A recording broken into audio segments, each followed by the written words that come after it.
tem tática, não tem estratégia. Tudo aí, jogou bem. É ótimo. Essa é a sua opinião. Pô, acho que você tem tudo pra ser um bom treinador. Fala galera, aqui é o Gabriel e estamos iniciando mais um episódio do Sem Tática. Eu e meu mano já, fala já. Salve galera, beleza? Hoje a gente vai falar aí um pouco, repercutir na verdade o que foram as semifinais da Champions League e também falar das nossas expectativas pra final, né? Que vai ser uma final aí inédita. Primeira final do City, segunda final do Chelsea, terceira final do Chelsea na verdade, né? Vai ser incrível, vamos lá. Cara, começando aí pelo Ney Day, né? A gente teve 2 Ney Days, ambos muito apagados aí, bem abaixo das expectativas. E, sinceramente, cara, esses jogos aí, já adiantando, dando um spoiler, tiraram o Neymar da minha lista de melhores jogadores da Champions. Cara, o Neymar, acho que até o primeiro tempo dele, do primeiro jogo, foi um primeiro tempo bom, né?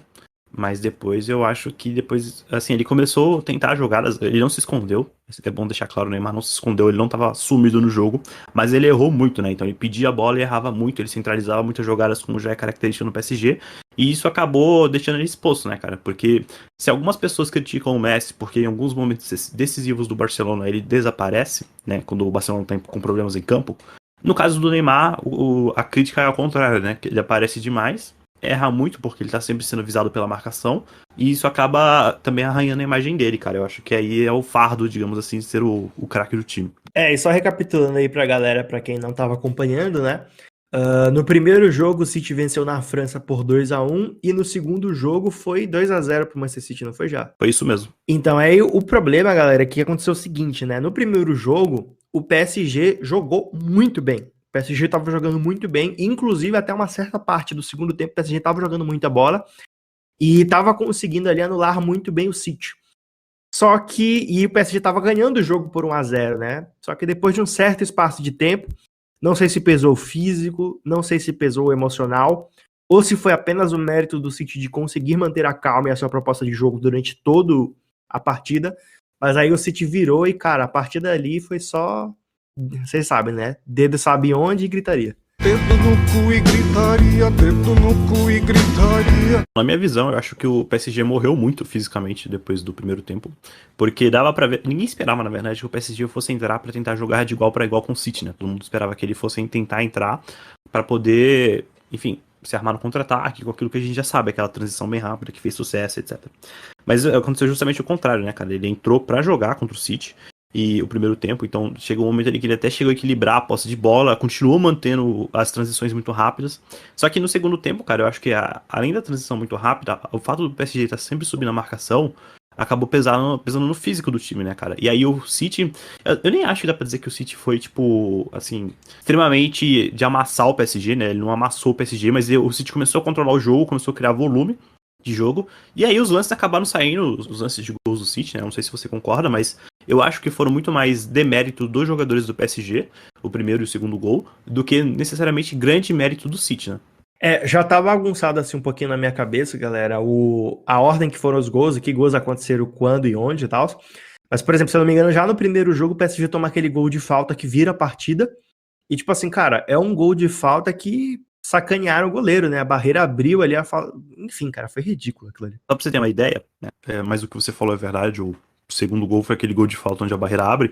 E o mais engraçado disso é o seguinte, se a barreira não abre, ele ia chutar a bola ali na minha altura e todo mundo ia pensar, nossa, como é que alguém bate uma falta desse tipo na semifinal de Champions League, né?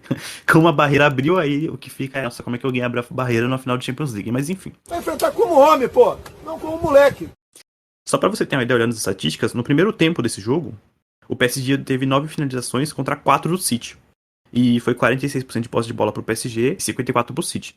No segundo tempo do jogo, o City teve 66% de posse de bola e teve 7 finalizações. O PSG finalizou somente uma, cara. Então, assim, não teve nenhuma grande chance de acordo com o SofaScore, tá? Todos os números aqui são do SofaScore. Mas você vê que o City começou a controlar o jogo e deixou o PSG de mãos atadas. Como o PSG ainda não tem repertório, isso daí acho que já vem um pouco da época do Tuchel, né?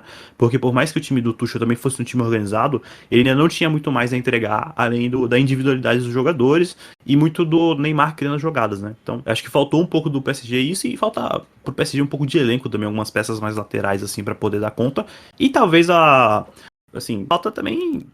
Cara, não sei dizer se falta sorte ou se falta coragem de tomar uma bolada na barreira, né? Pelo amor de Deus. Cara, mas eu concordo muito contigo, né? É o tipo de cobrança que, assim, a gente realmente, como torcedor, ia falar, cara, como é que você joga todo dia, vai no campeonato mais importante aí que a gente tem, né? O campeonato de mais alto nível, você bate uma falta na altura do peito da barreira. Você tá de sacanagem, né? Você tá de roleplay. Mas realmente foi o que aconteceu. E detalhe, né, já um outro negócio, é que o primeiro gol também foi muito bizarro, né? A gente tem o Navas ali esperando, né, uma decisão, talvez alguém dá uma desviada na bola, etc. Acaba que ninguém faz nada, enfim, fica o Navas meio que parado, a bola tá em cima dele, vai tomar o gol. E assim, pra mim a zaga falhou gritantemente em não desarmar aquele negócio ali. Foi um negócio muito bizarro. Imagina a porrada no psicológico quando você toma os gols daquela forma. Esse primeiro gol, cara, acho que faltou muita proatividade de qualquer um, né? Porque, claro, a primeira pessoa ali, na verdade, linha defensiva que tinha que agir era a defesa, né? Porque ela tinha que desviar a bola. E eu nem gosto nem de falar que é culpa do Navas, porque o Navas ele fica numa decisão muito ruim, né? Porque se ele vai na direção da bola na trave, ficar perto da trave pra pegar a bola, se ele se prepara, né, pra ir pegar a bola na trave, e alguém desvia, ele vai ser pego na jogada. Se ele espera o desvio, que foi o que aconteceu, né? Ele esperou o desvio e ninguém desvia, a bola vai no gol. Então, pra ele é uma situação muito difícil. Alguém na defesa tinha que ter cortado, né? Todo mundo deixou a bola passar. Então, eu acho que o PSG faltou aí nesses dois gols do City muita. Eu não vou dizer decisão exatamente, mas faltou, tipo, sabe aquele negócio de você falar assim, não, eu vou estar aqui, eu vou cortar toda a bola que vier. Na Copa do Mundo, por exemplo, o Brasil. Todo mundo fala que o Brasil foi eliminado, não sei o quê, mas se você vê os lances do Brasil, dos jogos do Brasil, você vai ver que a defesa, o Thiago Silva e o Marquinhos, não, é o Thiago Silva e o Miranda, se não me engano, eles bloqueiam todos os chutes, cara, todos os chutes. Não importa se o chute vai levar perigo ou não, todos os jogos do Brasil, onde alguém tinha a bola pra chutar, eles estão lá pra bloquear. E você não vê esse mesmo tipo de assertividade pra resolver a jogada na defesa do PSG, entendeu? Não são todos os chutes que eles vão pra bloquear como se fosse o último chute do jogo. E eu acho que isso acabou faltando muito pra defesa deles. E tem muito daquilo ali que eu converso contigo sempre, que é cara, quando você tá jogando um campeonato de futebol de alto nível, pra mim isso deveria, na verdade, valer pra qualquer time que quer ser vencedor, mas vamos pôr só pra campeonato de alto nível. Você tem que estar 100% focado do primeiro segundo de jogo até o último segundo de jogo, você não pode perder o foco em momento nenhum. O Barcelona, por exemplo, ainda não aprendeu a lição, mesmo tendo sido punido por perder o foco, né? Aquele gol do Alexander-Arnold, por exemplo, na cobrança de escanteio. A gente tem, por exemplo, a barreira do PSG cometendo um erro amador, né? Não dá pra você ter medo de tomar bolada recebendo o que aquele jogador ali recebe e jogando o campeonato que ele tá jogando. Não dá, cara. Eu entendo que ali foi um erro técnico de decisão. Não quero acreditar que não foi medo da bolada. Mas assim, a atenção tem que ser máxima. Não dá pra você ficar na dúvida se corta ou não a bola. Cara, você tá vendo que tá indo pra cima do seu goleiro, não conta com a sorte. Estoura se você tem oportunidade, entende? Então, nesse sentido, acho que os caras vacilaram muito, velho. Na verdade, então, já só até complementando mais esse comentário aí, é muito daquele negócio de, por exemplo, talvez na Champions League principalmente, o que diferencia, digamos ali, dos 3 primeiros, dos 4 primeiros, para quem ganha de fato naquele ano, seja muito disso, né? A vontade de vencer, o psicológico, o preparo mental para isso. Porque, tecnicamente falando, são de fato, provavelmente ali os 4 melhores times do mundo, né? Dificilmente não vai estar ali, digamos, os 3 melhores times do mundo disputando esse título. Concordo plenamente com você, cara. Acho que faltou essa mentalidade de campeão, faltou assertividade nas decisões dos jogadores do PSG, e isso vai perseguir eles pra sempre, né, cara? Porque era um confronto parelho, claro, mas eles já tinham vantagem no jogo, e na teoria eles tinham a vantagem e o emocional na mão deles, né, cara? Porque o City já tem uma história traumática na Champions, assim como o próprio PSG, e o City, o VSR foi bem feliz em falar um ponto, que o City, ele manteve muito bem a cabeça, né? Enquanto a gente tá falando aqui do emocional do PSG, que foi destruído depois dos gols, o City não, cara. O City manteve ficou centrado, continuou na sua proposta de jogo, melhorou o que tinha que melhorar, né? Pra evitar que o PSG ganhasse ganhasse muita vantagem ao longo da partida.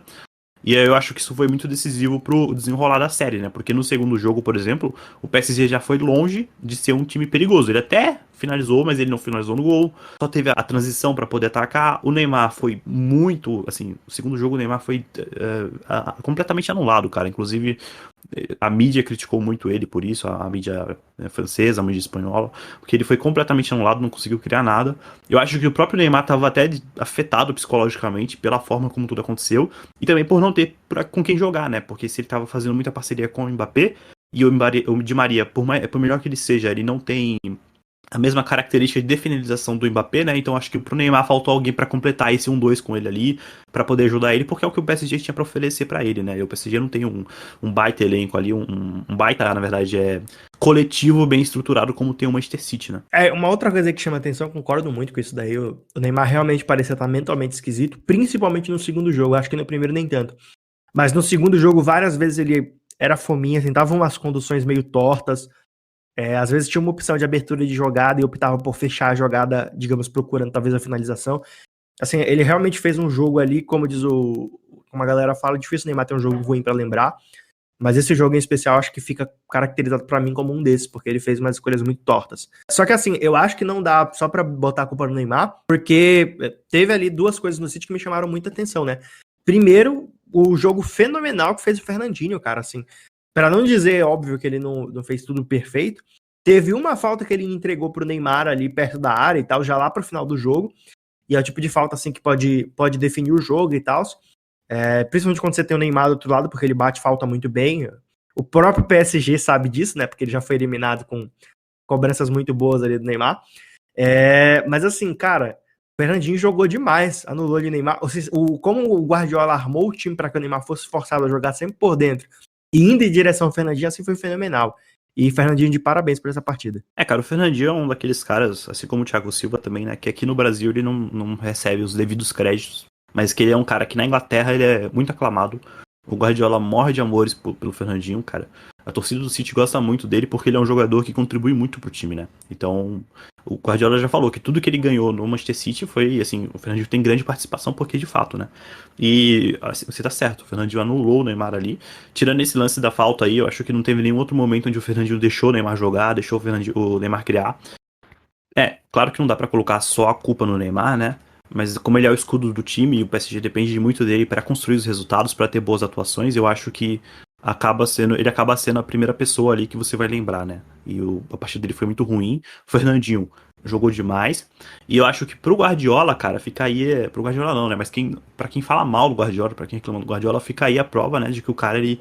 com um baita tempo pra trabalhar, uma baita estrutura boa, ele construiu um time que tem um coletivo muito bom, que tem muito repertório pra poder jogar, que não abre mão do seu estilo de jogo, né, cara? E ele finalmente levou um clube como o Manchester City pra primeira final do Champions League, cara. É um feito, assim, gigante na carreira dele. Hoje, pra fechar esse assunto aqui do jogo do PSG com o City, queria só te fazer uma pergunta, né? Considerando o que faltou pro PSG nessa temporada, e considerando que Thiago Silva entregou pro Chelsea e Cavani entregou pro Manchester United na mesma temporada, você acha que rolou um arrependimento ali de dispensar os dois? Quando o time acaba nessa... Cara, do Cavani eu não sei, mas do Thiago Silva com certeza, né? Do Cavani eu tenho minhas dúvidas, eu acho que se o Mbappé tivesse em campo, talvez não fizesse tanta falta assim, o Cavani, porque o Mbappé fez muitos gols nessa temporada. Mas o Thiago Silva com certeza, cara, o Kimpembe, assim, ele é um cara que entrega bem abaixo do Thiago Silva, ele é um zagueiro normal, é um zagueiro comum. E a dupla de Marquinhos e Thiago Silva é uma dupla muito forte, né? Então acho que o Thiago Silva com certeza fez muita falta. Fechou, Jado. Que depende de mim, a gente pode ir pro próximo jogo, hein? Oi, passando aqui rapidinho no meio do programa, só pra avisar que você pode ficar à vontade de seguir a gente lá no Instagram, tá? O @semtáticapodcast. Outra coisa, a gente também tá em todas as plataformas de podcast, se não achar em alguma, é só avisar que eu vou colocar e a gente passa a ficar também. Se você estiver vendo no YouTube, dá uma moral dando like aí, meu parceiro. E se não for pedir demais, compartilha com alguém aí. Tamo junto, valeu, vamos voltar pro programa. Bora lá então, cara, porque o Chelsea passou pelo Real Madrid, assim, eu não esperava, na verdade, não é que eu não esperava, mas eu acho que era possível, mas eu acreditava que o Madrid ia passar, e acabou que o Madrid não teve muito pra mostrar nos dois jogos, né, não sei o que você pensa. Eu particularmente nesse jogo aí, eu achava muito difícil tomar um partido, porque o Chelsea vinha jogando muito bem, mas sinceramente eu só passei a confiar de fato no Chelsea depois do que aconteceu no primeiro jogo contra o Real. Até ali eu achava assim que talvez, digamos ali, entre aspas, né, a camisa poderia pesar para o Real. Então o Chelsea só me convenceu de fato, sou um time agora, ou pelo menos nessa primeira temporada, de primeira prateleira, quando ele conseguiu ali jogar muito bem na casa do Real, tá? Não sei se pra ti tinha alguma coisa disso, né, digamos uma prova de fogo, de reafirmar alguma coisa, mas na minha percepção era muito disso. Em solo inglês, o Chelsea já vinha fazendo boas partidas contra assim, times comandados por grandes técnicos, né?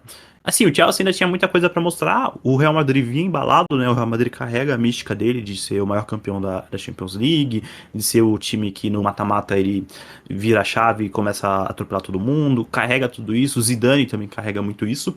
Então todo mundo esperava que no fim, por mais que o Chelsea talvez desse um carinha de um pouco mais organizado, alguns jogadores do Chelsea não estivessem tão prontos para decidir um jogo quanto estão os do Real Madrid, né? Então, o Benzema é um cara muito mais pronto que o Timo Werner, o Toni Kroos e o Modric são a dupla melhor de meio campo do que o Kanté e o Jorginho. Então, ficava com essa cara, né? Mas a verdade é que o Chelsea montou ali uma linha de 4 no meio de campo que fortaleceu muito o Kanté e o Jorginho, né? Assim, o Kanté, cara, o que o Kanté fez nessa semifinal, ele foi o melhor jogador das duas partidas.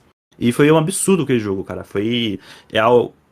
Impressionante como ele joga bem, né? Tanto defensivamente como criando bem as jogadas do campo de ataque, né? Então, se você olhar o mapa de calor dele nas duas partidas, cara, ele é o típico meio-campo que o pessoal chama de box-to-box, né? Porque ele joga tanto na defesa quanto no ataque. Então, o Kanté é um cara, assim, pra se elogiar muito nesse jogo. Ele é, como o Gabriel tá falando aqui, que ele é onipresente, né? Então, faz close da sombra, está em todo canto do campo. É um cara especial demais. E o Chelsea acabou vendo ali no Kai Havertz, no próprio Timo Werner, boas opções ali para poder fazer o jogo na frente acontecer, né? Coisa que o Madrid não teve nos seus jogadores. Eu vou aproveitar aqui só esse comentário sobre o Kanté, né, pra falar duas coisas assim. O Kanté e o Kimmich, por exemplo, na minha humilde opinião, são jogadores assim que têm um nível de mídia baixíssimo comparado ao que eles entregam em campo. Não consigo entender essa ausência de mídia para a entrega desses dois caras, assim, eles são completamente fora da curva. Fazem muitas funções em campo e fazem todas muito bem. Cara, o Kanté, como você falou, o que ele fez assim foi ridículo. O cara é um absurdo, um monstro. Jogou demais.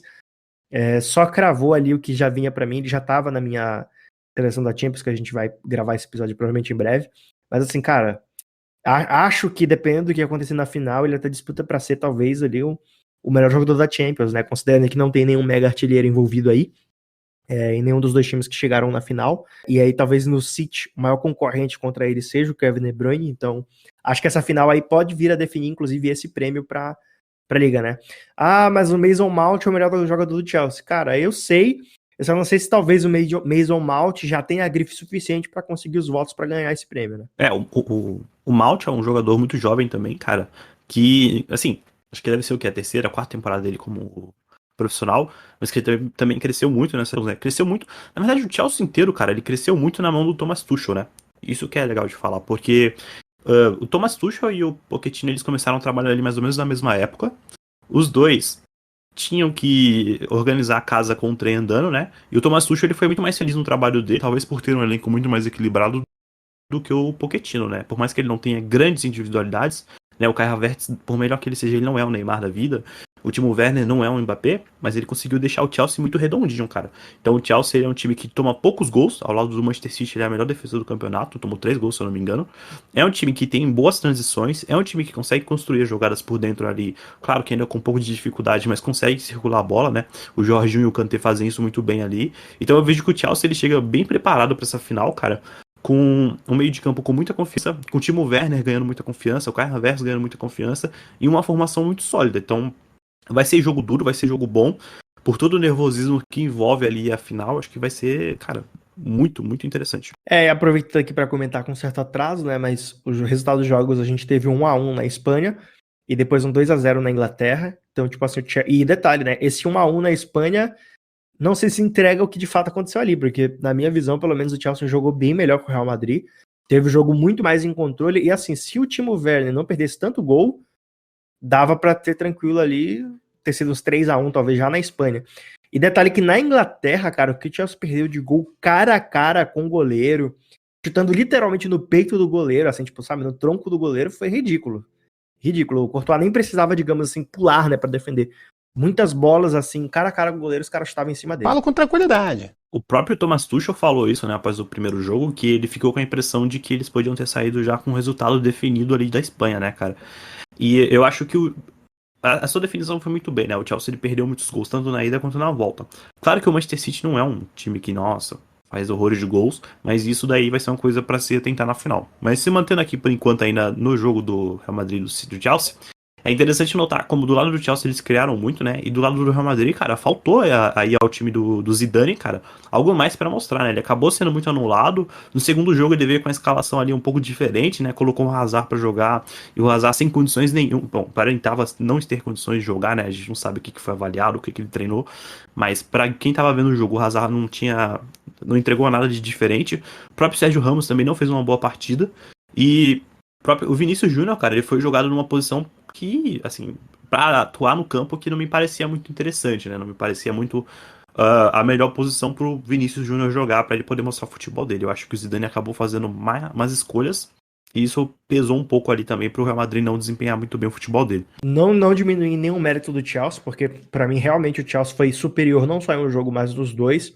E relevantemente superior, inclusive. Só que do ponto de vista do Real Madrid, né, analisando, digamos, o Real Madrid, eu coloco a derrota, principalmente do segundo jogo, toda na costa do Zidane, cara.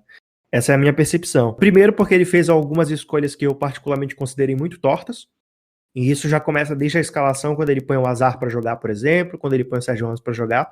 Eu acho que os dois jogadores ali, foi muito Disney colocar eles pra jogar num jogo de Champions League e tudo mais, não vinham jogando nem a Liga, né, e a La Liga tem um nível competitivo muito baixo, muito bizarro isso. Hazard, acho que tinha um jogo antes desse jogo aí da Champions League, nem tinha jogado inteiro, ele entrou em algum momento do jogo, ele jogou muito mal, e detalhe, né, o Zidane ainda fez a escolha do seguinte, pra pôr o Hazard pra jogar, ele sacrificou o Vini Júnior, porque ele tirou o Vini da posição que ele tava vindo jogando muito bem até ali, inclusive, bons jogos o Real Madrid só passou porque o Vini Júnior estava na partida pra desequilibrar, né, se não fosse o espaço que ele cria e por aí vai, por mais que ele seja um jogador criticado, o Real Madrid não teria chegado onde chegou. E de bônus a gente ainda tem um outro problema, né, que ele pegou e falou, não, mas eu vou pôr o Vini pra jogar, colocou o Vini de ala pelo outro lado do campo, cara, assim, uma posição que ele jogou uma vez por alguns minutos, se eu não me engano, contra o Real Sociedad. Então, eu não entendi nadinha. E aí de bônus ele ainda colocou o Sérgio Ramos na zaga, que tava voltando de contusão, e tipo assim, eu entendo que o Sérgio Ramos, pro torcedor merengue, seja um monstro sagrado, seja o Buda do futebol. Mas, cara, é um jogo, assim, extremamente importante. Você realmente acha que você deve pôr um cara que acabou de voltar de contusão, ainda não jogou, e foi uma contusão longa, não foi qualquer coisa, né? Ele já tava fora há um tempo já do Real Madrid. Pra jogar um mata-mata só porque ele é um monstro sagrado e você acha que talvez vai intimidar, vai causar algum efeito ali místico no outro time, não sei. Eu achei muito torto isso daí. E de bônus, além disso, né, tudo bem, errar na escalação, né, devem ter os seus motivos ali, mas não corrigir isso durante o jogo, né, poderia ter tirado o Hazard, botado o Vini na posição correta, por exemplo, não fez. Eu coloco assim na costa do Zidane mesmo. Pior é que o Hazard já saiu do jogo quando o resultado tava definido, basicamente, né, não tinha nada ali que qualquer um que entrasse no lugar dele podia fazer. Então eu acho que o Zidane foi muito, muito mal, cara, nessa escalação. E o Real Madrid, assim, que vinha numa ascensão, né, desde o fim da fase de grupos da Champions, o Real Madrid vinha numa ascensão não só na Champions, mas também na La Liga. Eu acho que começa a dar uma brecada aí no time do Zidane. Eu acho que agora, com só a La Liga pra disputar, talvez alguma coisa melhor. Eu não sei se mantém a mesma coisa. Esse Real Madrid que jogou contra o Chelsea, ele parecia mais o Real Madrid do começo da temporada, entendeu? Que é um time com pouco repertório pra apresentar, um time que não faz, cara, o Real Madrid não faz uma ultrapassagem, velho. Como é que o time não faz uma ultrapassagem precisando ganhar o jogo, entendeu? Então, essas coisas, assim, vão pesando, né, no trabalho do Zidane. Que, cara, o Zidane é um cara muito vencedor. Ele tem o grupo na mão, aparentemente. Mas você tem que pensar por que isso acontece, né? Por que ele faz as escolhas tão ruins no momento tão decisivo? É falta de gente pra jogar? O Real Madrid não tem dinheiro pra contratar? Não sei. Não sei. Os jogadores jovens não estão prontos ainda, porque o Rodrigo, por exemplo, né, ele não tá rendendo ainda o que se espera dele. Claro que ele é muito jovem, assim como o Vinícius Júnior, né? Não dá pra cobrar dele isso. Mas será que, porra, não tá na hora de repensar a contratação do Hazard pra próxima temporada? Que o Hazard até agora não pagou nem 10% do que o Real Madrid pagou de multa nele, né? E aí, pra finalizar só um ponto do Real Madrid, tanto o Hazard quanto o Courtois saíram do Chelsea, né? Um pouco por não jogarem a Champions com frequência, porque o Chelsea, enfim, joga numa liga muito mais disputada que o Real. Foram pro Real Madrid engrandecendo o Real Madrid e colocando, né, o Real Madrid como o supra-sumo do futebol. E os dois foram eliminados por um Chelsea reformulado, né, cara? Um Chelsea que sim gastou dinheiro, foi ao mercado, mas um Chelsea que também tinha boas peças da base ali e não tem nada de galáctico, né? E se eu não me engano, o Hazard fez só 4 gols aí pelo Real Madrid, cara, em todo o tempo que ele tá lá. E eu vi já alguns meios aí, não sei se é oficial, mas eu já vi já sites de notícia propaganda de que na próxima temporada já tá fora já do time e de que o Real já tá aceitando aí tomar um prejuízo na venda dele, né? Vai vender barato, já que o Real pagou uma fortuna como se estivesse comprando um Neymar da vida. E detalhe, né? Não sei de onde tiraram isso, Mas na internet tinha uma discussão, né, sobre quem era melhor, o Hazard ou o Neymar, né? Enfim, o pessoal discutia isso daí. É outra fantasia, é um devaneio, é um sonho de uma noite de verão. E de bônus, cara, uma outra coisa que ele fez também é que ele aparece rindo lá, felizão, após o time dele cair. Sem nem ter força pra peitar o adversário, cara. Enfim, esse cara é uma piada, mano. Mas que filho da puta, olha aí, veja você.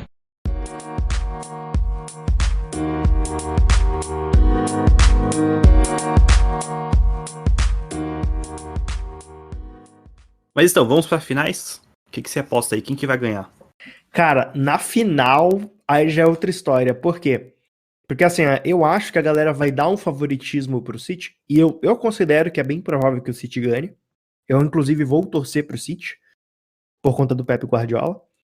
Mas eu não acho que o Chelsea, pra mim, tá longe de ser o cachorro morto que as pessoas estão enxergando. Muito, muito, muito longe disso. É um time muito bom. E é um time que ontem veio de um jogo onde, em todos os sentidos, ele jogou de igual para igual com o City e ganhou do City, né? Mas os dois times estavam com um time ali mais ou menos misto. Mas em termos técnicos, táticos ali, em termos de estratégia, jogaram porque eles estão acostumados a vir sempre jogando. E aí o que chama a atenção para mim, independente de quem ganhou ou não, foi o quanto eles conseguiram jogar de igual para igual. Né, e o quanto os dois técnicos ali parecem estar empolgados para jogar a final, isso também é uma coisa que está chamando muito a minha atenção. Então, por exemplo, antes desse jogo de ontem, né, a gente está gravando hoje no dia 9/5, no dia 8/5 teve um jogo pela Liga de Chelsea e Manchester City, o Chelsea ganhou do Manchester City de virada, com gol nos 92 minutos. A gente teve, por exemplo, o Pep e o Thomas conversando 10 minutos ali antes do pré-game, então imagina a resenha já, imagina o nível dessa resenha aí. Ah, resenha de alto nível, né, cara? O Pep Guardiola sempre aparece conversando com os técnicos, assim, e eu concordo contigo, cara, eu acho também que não dá pra descartar o Chelsea na final, por mais que o Chelsea venha no começo de trabalho, o City já tem uma coisa muito mais estabelecida, mas na final tem várias coisas que pesam, né, tipo o emocional de uma bola perdida, tem ali sabe, se um time sai na frente muito cedo, isso daí vai acabar derrubando o emocional do outro time, então essas coisas precisam ser avaliadas, eu acho que o Chelsea tem futebol, sim, pra ganhar do City. Não acho que ele vai ganhar, eu acho que o City vai levar a final. Então, já aqui fica o meu prognóstico. Mas, não dá pra descartar o Chelsea, porque, cara, um time que veio fazendo a campanha que o Chelsea vem fazendo, entendeu? Derrubando o Atlético de Madrid, derrubando o Real Madrid. Não dá pra você falar, porra, o time chegou na final, ele vai ser vice-campeão, entendeu? Eu acho que o Chelsea tem ainda muita coisa pra mostrar, construindo ali um trabalho muito sólido, cara. Um time que não toma gols, um time que é o terceiro melhor ataque da competição. Então, você vê que, assim, chegaram de fato, né? Porque o Bayern de Munique é o melhor ataque, mas o City e o Chelsea, eles estão ali no top 3 da maioria das estatísticas da competição. Então, eles são, de fato, os dois melhores times, então não dá pra descartar, né? Eu acho que o City hoje, ele tem um trabalho muito mais redondo, por fato de ser um trabalho muito mais longo, né? O Guardiola já mostrou várias versões desse City, versões com centroavante, sem centroavante, com falso 9, enfim. Essa daí é a versão que deu mais certo na Champions, mas não é eu acho, pelo menos não é a versão que eu mais gosto do Manchester City. E eu acho que vai ser um bom jogo, um jogo bem interessante. Talvez não seja um jogo com tanta trocação, né, quanto a gente espera, e nem com tanta trocação quanto foi o jogo de ontem pela Premier League. Mas eu acho que vai ser um jogo divertido para você assistir, assim, pensando, né, que são ali dois dos melhores times do mundo se enfrentando para um é um título inédito, que é o caso do Manchester City, e pro outro é conseguir um bi, né? Cara, pra mim vai dar jogo, e curiosamente, né, o Chelsea foi o primeiro time que eu cheguei, digamos, a torcer, assim, na Europa, né, um time que eu simpatizei ali na época que ele tinha uma rivalidade muito forte com o Manchester United, o Chelsea estava começando o projeto milionário dele. O Manchester United era um time muito forte, ali na época de Cristiano Ronaldo. Lembro que teve aquela final se não me engano, foi pra final da Champions League, né? Que eu era criança na época. Mas acho que eles jogaram a final da Champions League. O jogo foi resolvido nos pênaltis. E assim foi épico. O John Terry perdeu o pênalti. Acho que Cristiano Ronaldo perdeu o pênalti também. Enfim, foi um negócio de louco ali. E eu mas dessa vez eu vou estar na torcida pelo City, porque eu acho que o Guardiola, por tudo que ele vem entregando aí nos últimos anos, ele tá merecendo. E eu chutaria um placar, inclusive, tá? Sou ousado! Eu diria que eu chutaria 2 placares prováveis para esse jogo, né? Porque a gente tem 2 times com defesas colossais. Então, eu diria o seguinte, ó. Se o jogo for mais aberto, a gente no máximo tem um 2-1 pro City. E for um jogo mais fechado, eles realmente conseguirem jogar com forças equiparadas e tudo mais, eu acredito que é 1-0 pro Manchester City. Principalmente por conta dessa questão do trabalho. O Manchester City vem com um trabalho aí de mais tempo. Mas também pela falta, talvez, de experiência, de traquejo com jogos importantes de alguns jogadores do Chelsea. O elenco do Chelsea é muito jovem, como um todo, Mas eu queria destacar, por exemplo, que eu acho que o City levando, né? Eu posso, obviamente, queimar, porque não tem como prever o futuro.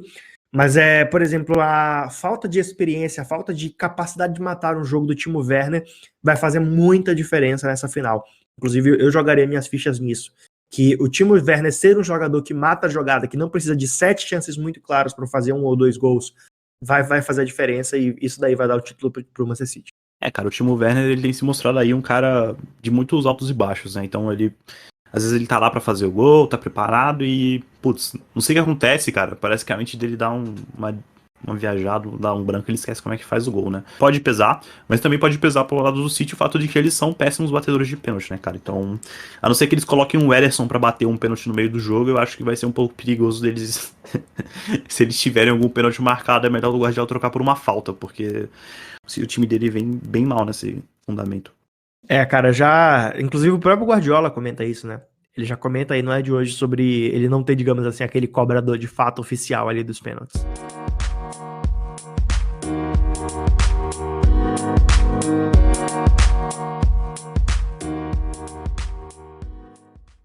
Bom, galera, hoje a gente fica por aqui. Eu espero ter um jogo muito louco nessa final. Eu quero muita trocação, diferente do Já, não gosto de jogo truncado. Vamos fazer essa crítica aí.